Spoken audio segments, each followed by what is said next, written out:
What's going on, everybody? I'm Matt Harmon. Welcome to the Yahoo Fantasy Forecast, and it is a hell of a day to talk ball. We've got the full show coming at you today, the People's Panic Meter, a packed show with some big news at the top with Justin Boone, along with his waiver wire selections, of course. But before we get to all that, we got to talk Monday Night Football here. Eagles 10, Packers 7. That's right. Very low-scoring game here on Monday night.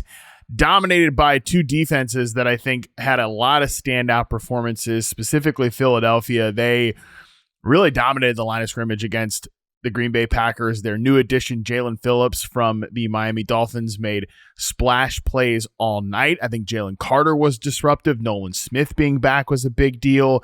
That looked a little bit closer to the Eagles defense that we were promised and we expected last season. And Green Bay's defense also was very disruptive tonight as well. Micah Parsons had some nice moments, some coverage on the back end as well. Looked pretty good from my view, but it's a fantasy show. You don't want me sitting here doing defensive breakdowns. We could do it.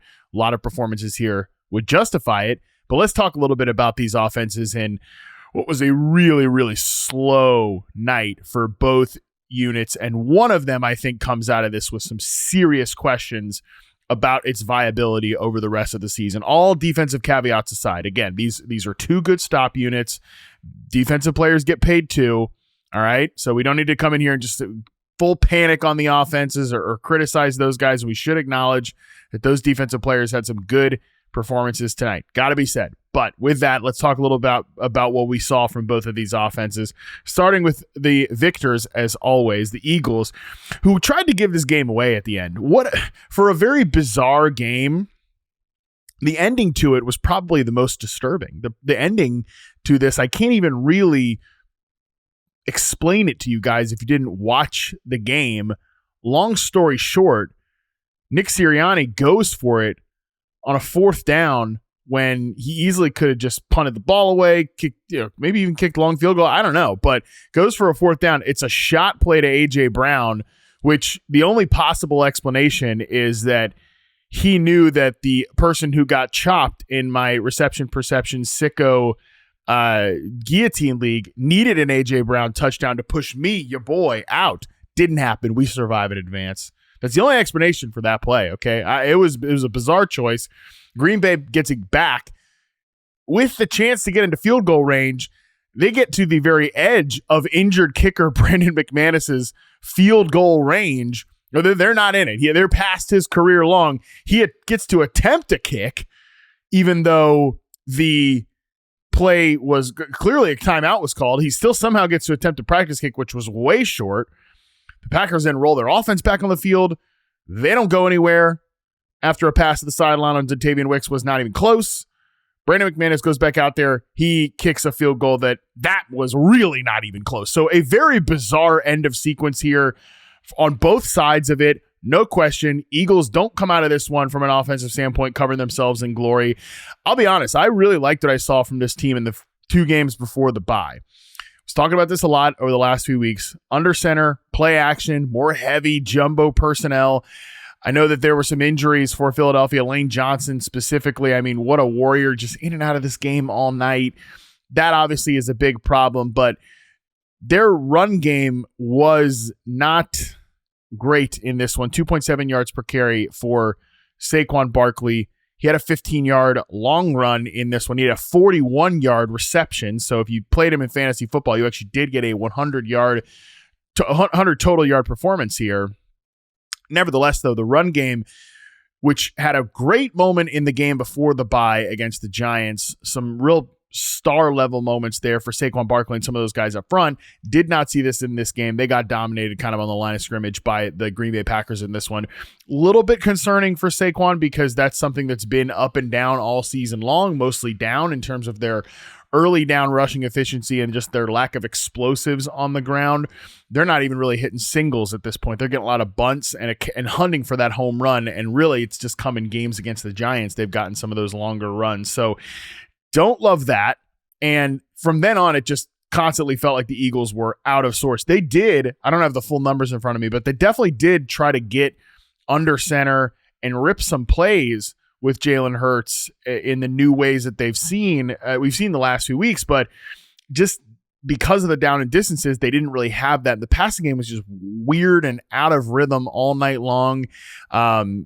Definitely didn't love a lot of what we saw there from a sequencing standpoint from Kevin Patullo. Just not a great night for Philadelphia's passing game. I think the one thing that we can say coming out of this game, and this is what I've been saying every single week, one of the first things I do when I pull up my weekly rankings, go into the internal tool when I'm doing wide receivers, first thing I do, swap A.J. Brown and Devonta Smith. I don't know what the industry is still not caught up to this.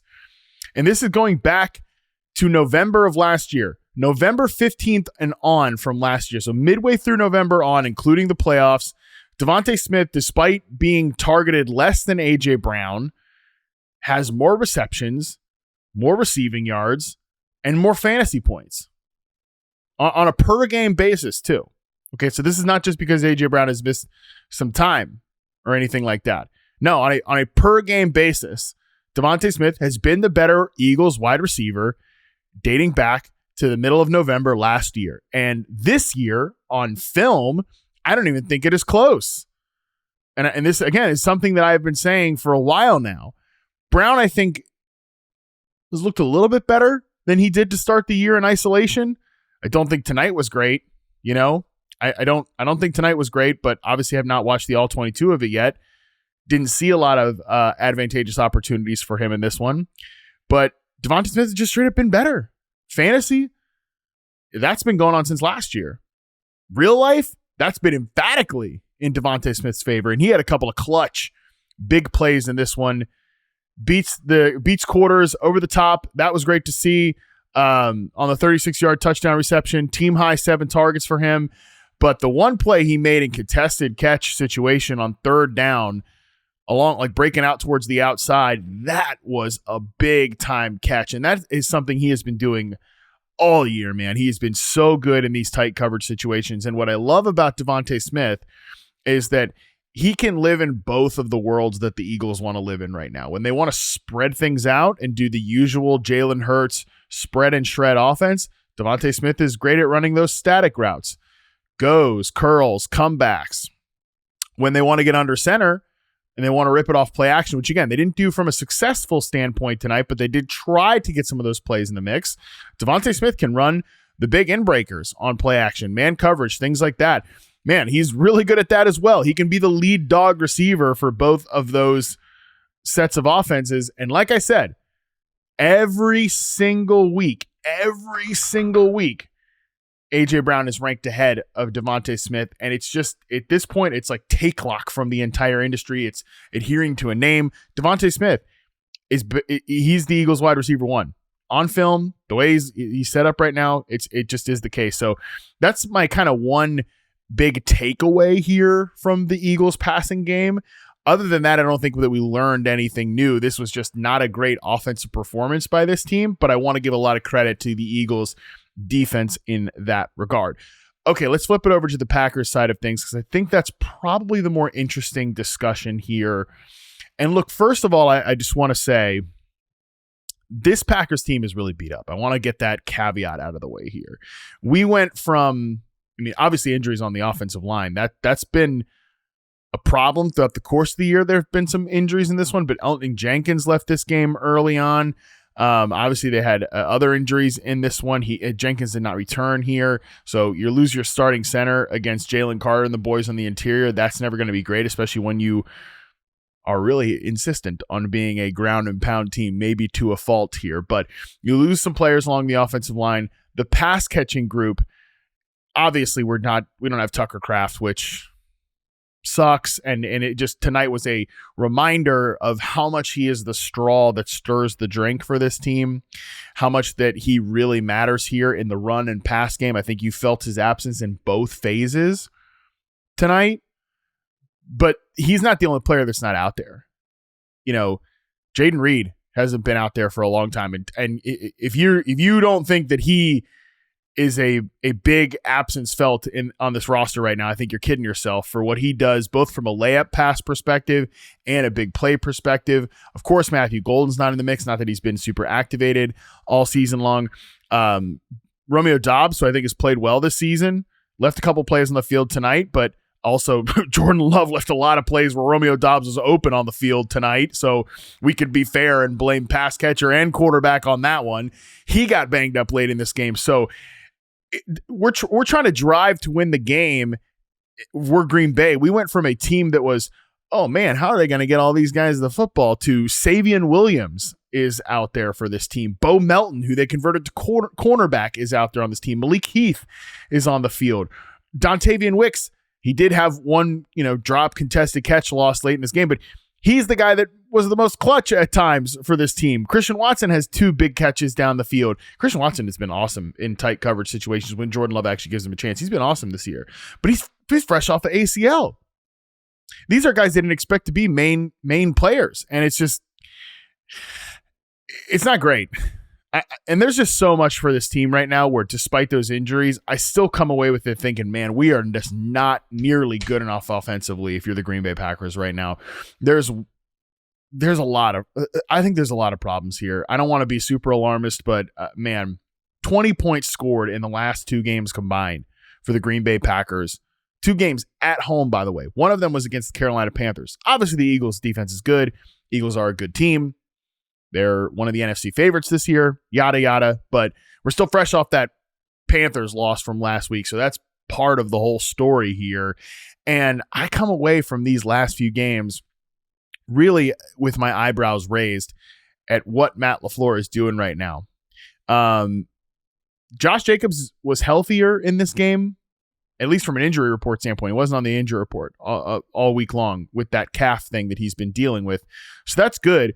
But we immediately go back to Josh Jacobs, 21 carries. We're just pounding the football up the gut. I just don't think the run game has been creative. I don't think it's been interesting this year. It's certainly not explosive. Long run of 11 yards in this game for Josh Jacobs. That has not been something that they can really find a lot of answers here or there. Packers, according to Ben Solak, have a run rate over expected of 10+% over 4 games or more in 4 games this season. Eagles lost, Browns lost, Panthers lost, and Cowboys tie. And that's I could not agree with Ben more that it's just, we got to play with more tempo. We got to play with more speed here, because even as they're trying to come back and win this game, they're down 10-7. It's like a freaking walk in the park out there. They're just kind of hanging out on offense. And I don't know that LaFleur has a good grasp of the situations that his team is in right now. It's very conservative. We're punting and getting like net yard 20 punts in our own territory. The conservative decisions here, the settling for field goals, not to mention going for that long field goal at the end of the game with a kicker who's got a quad injury. Last time I checked, guys, quads, legs overall, pretty important to kicking. So just don't know that LaFleur has a good grasp of where this team is at right now. And great meme on the screen right now if you're watching on YouTube. Great meme. And it just, again, the insistence on rotating these receivers in and out. These Savion Williams gimmick plays, I think, are just going nowhere for this team. Every time he's on the field, something, just whatever happens. Nothing interesting happens. 2 catches, 2 yards in this one. That's great.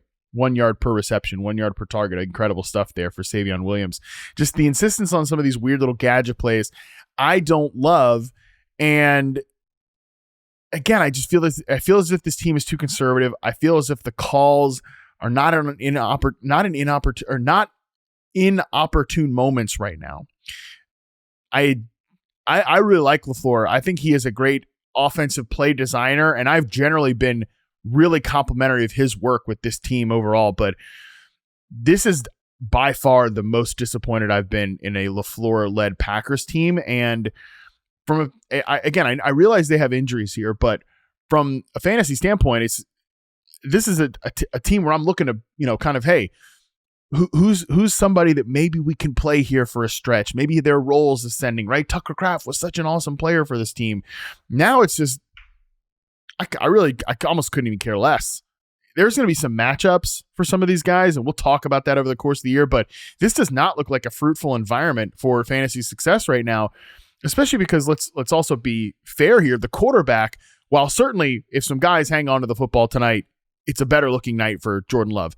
That being said, if Jordan Love responds to pressure a little bit better, if Jordan Love hits some throws that were clearly open over the middle of the field, it looks better. So the quarterback's not playing great, not really elevating his teammates right now. And I think your play caller does not seem to have a good grasp of where the team is at this point, what they should be on offense. Just a lot of bad here on top of all the injuries for the Green Bay Packers. So I come out of this game while still recognizing, like I said, it's a great defense and one that looks even better coming out of the bye with the Jalen Phillips trade over there for the Philadelphia Eagles. But I come out of this game really discouraged on what the Packers look like right now on offense. And we'll see. We will see what happens with this team going forward. You know, they have to fight to make the playoffs. The Lions passed them up in the division. That's obviously not great. Eagles game here in week 10, obviously they lose that one. They go to the Giants in week 11. So that is a nice bounce back spot. Giants just fired their coach. But Vikings, Lions, Bears, Broncos, Bears, Ravens, Vikings rest of season. Not a lot of soft landing spots there. There's some spots against, obviously the Bears defense is questionable, but this team needs a get-right game, and I'm really questioning who's going to be available and healthy for a potential get-right game here in Week 11 for the Green Bay Packers. So not feeling great about what we saw from them in this game in what was a pretty sleepy first half, that's for sure, an eventful and maybe not always in the best way second half of this Monday Night Football game.